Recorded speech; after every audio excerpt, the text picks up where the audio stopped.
Eugène John. Écoutez, un dimanche matin, j'ai rencontré elle a l'habitude d'organiser une manifestation de cette nature-là, sans qu'aucune autorité ne se présente. Elle a fait élever cette édition-ci est la 25e du an. Et j'ai voulu lui témoigner mon soutien. Je lui ai dit que personnellement, je viendrai, même malade, je viendrai. Alors ça l'a marqué un peu et voilà, les raisons de ma présence pour une première. Et une deuxième fois, j'ai pensé qu'il était nécessaire à quelqu'un qu'on taxe de... On va appeler aussi Madame Outou Bokandé. On va appeler ou responsable politique. On va appeler Sophie Badiane. Ce genre de manifestation-là.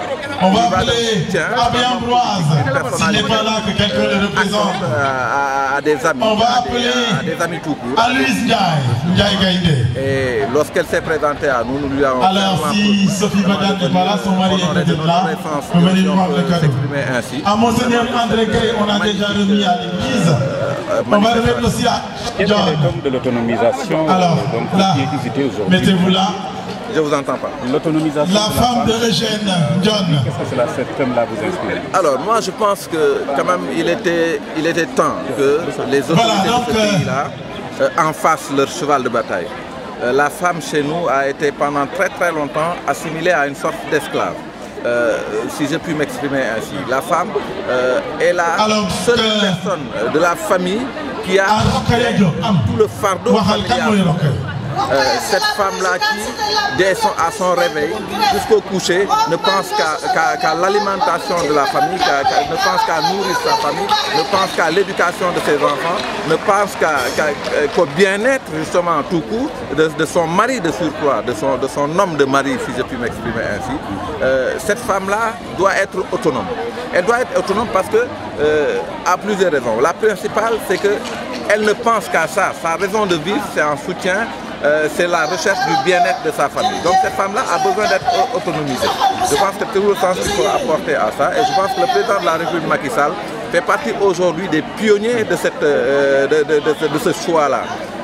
En atteste véritablement toutes ces politiques aujourd'hui allant de la bourse familiale élargie aujourd'hui et d'autres stratégies aujourd'hui qui permettent aux femmes de ce pays-là de développer par elles-mêmes des stratégies individuelles de sortie de vie. Aujourd'hui, les femmes chez elles pensent qu'elles peuvent faire autant que les hommes. Et ça, c'est important.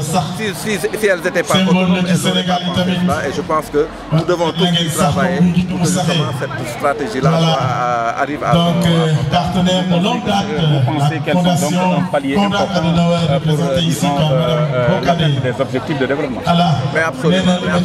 Vous voyez, si nous faisons en sorte que chaque femme de notre terroir puisse prendre en charge ses propres besoins individuels et les propres besoins de sa famille, je pense que l'objectif est atteint.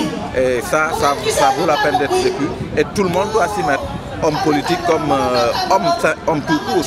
Parce que si les femmes font ça, je pense qu'elles ne le font pas simplement d'elles-mêmes, elles le font également pour leur mari, elles le font pour leur famille généralement. Donc elles méritent justement d'être soutenues dans cette stratégie-là. Merci.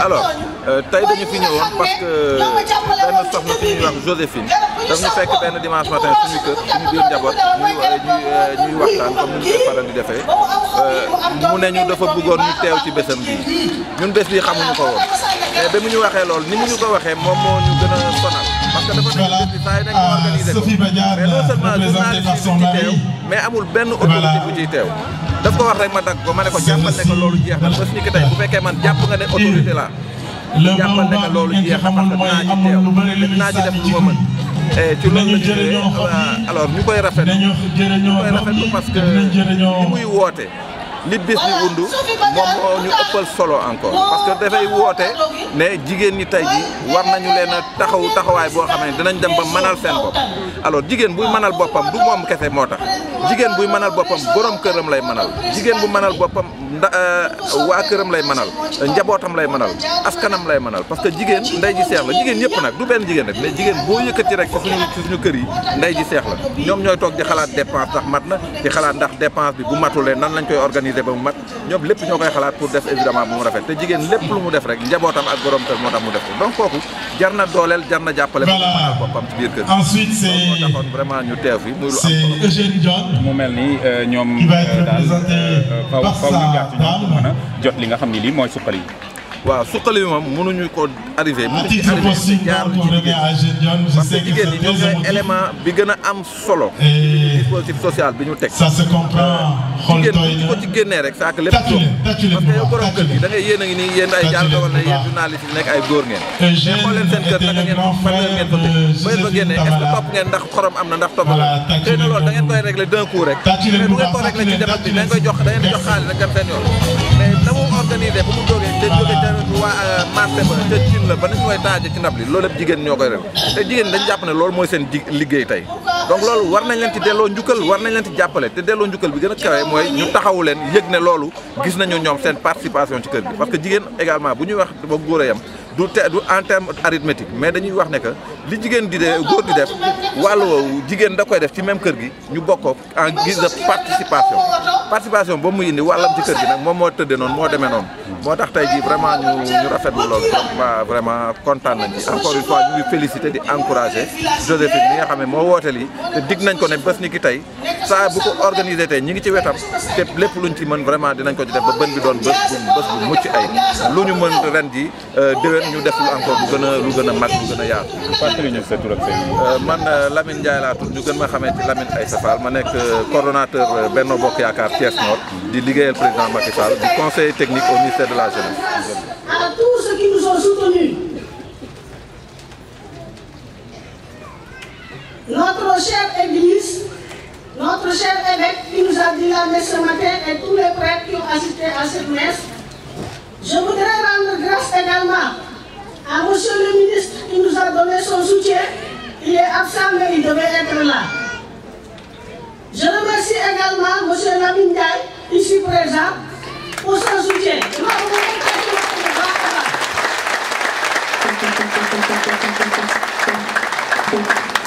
Mosuma xam Lamine Ndiaye dama ko doon gis ci télé bi rek waaw bi ma fa demee ñu boole ma moom dafa dagg yitteem yëpp ñi ñaa ñu toog de mu bàyyi leen mu recevoir ma waxtaan ak man mënuma bu soobee yàlla dina ñëw man ko wax dëgg si yàlla man de xamuma la mais même bu doon nax sax même bu yemee fii sa nekk na ba pare.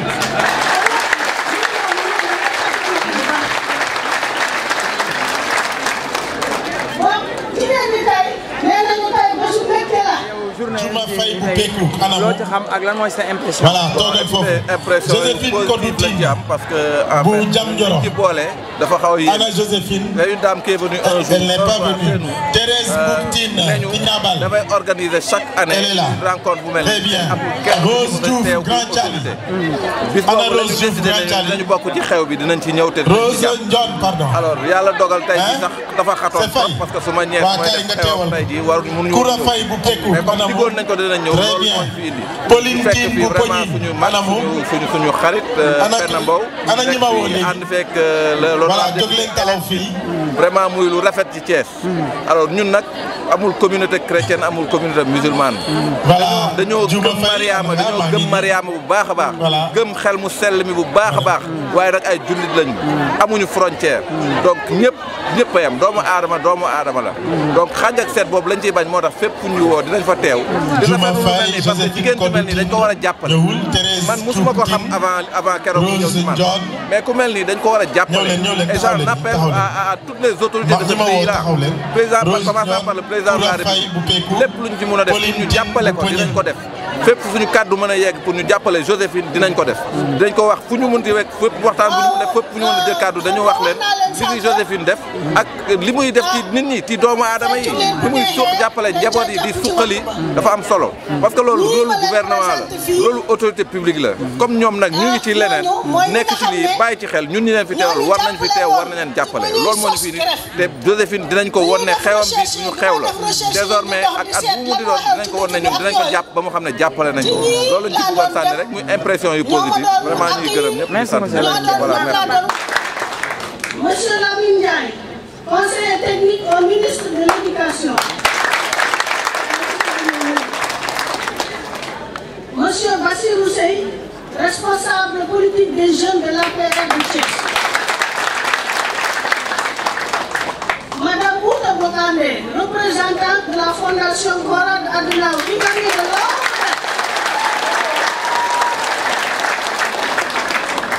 Monsieur, Mesdames les responsables des partis politiques, chères autorités administratives, civiles et religieuses, chers membres des groupements, chers invités.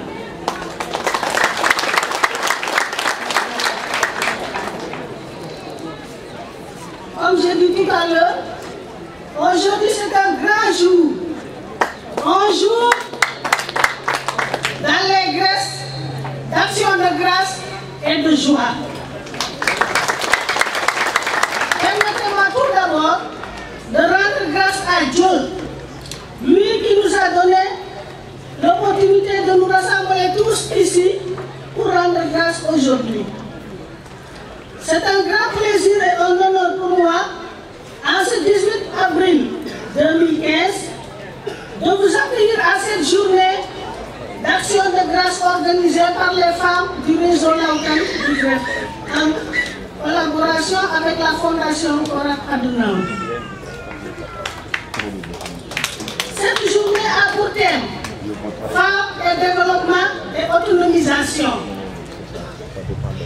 L'objectif de la journée est de rendre grâce à Dieu, permettre aux femmes de se rencontrer, échanger leurs initiatives et rendre grâce à Dieu. Je voudrais louer Dieu de m'avoir inspiré la création de groupes de recherche et d'appui aux initiatives féminines de Greffe. Je magnifie le Seigneur et je le loue devant vous ici présents d'avoir placé sur mon chemin des gens de bonne volonté qui ont cru à mon idée, qui ont accepté de m'accompagner et de cheminer avec moi toutes ces années.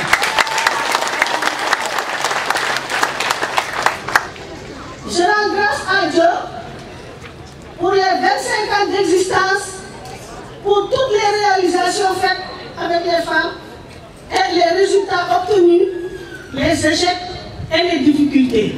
Nous rendons grâce à Dieu. À la base, je remercie très chaleureusement le Greffe, la présidente du réseau Laoukan et la secrétaire générale du Greffe et tout le comité d'organisation pour la parfaite organisation de cette rencontre et pour leur extraordinaire engagement pour la promotion des femmes dans la région de Thiès, mais aussi dans les régions de Dakar, Ziguinchor, Fatick et Kédougou. Vous savez, oui, c'est énorme, le Greffe s'est élargi de manière exponentielle. Vraiment, félicitations.